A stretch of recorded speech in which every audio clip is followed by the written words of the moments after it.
Hello and welcome. In this video, we are going to solve a classic coding interview problem, finding the starting node of a cycle in a linked list. This is often called linked list cycle 2.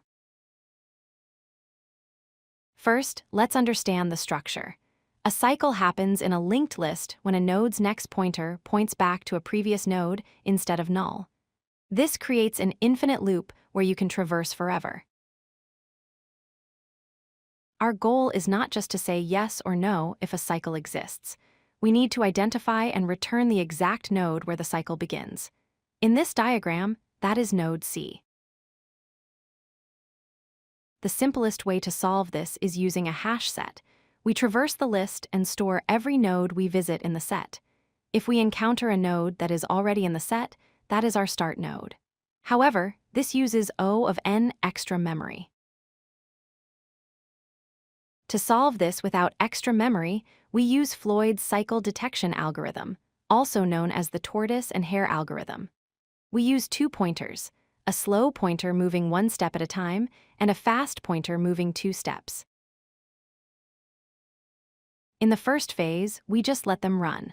Since the fast pointer is moving faster, if there is a cycle, it will eventually catch up to the slow pointer inside the loop. Once they collide, we know a cycle exists. Now for the magic trick to find the start node. We leave the fast pointer at the collision spot, but we move the slow pointer all the way back to the head of the list. Now we move both pointers forward, but this time at the same speed, 1 step at a time. Amazingly, they will meet again exactly at the starting node of the cycle.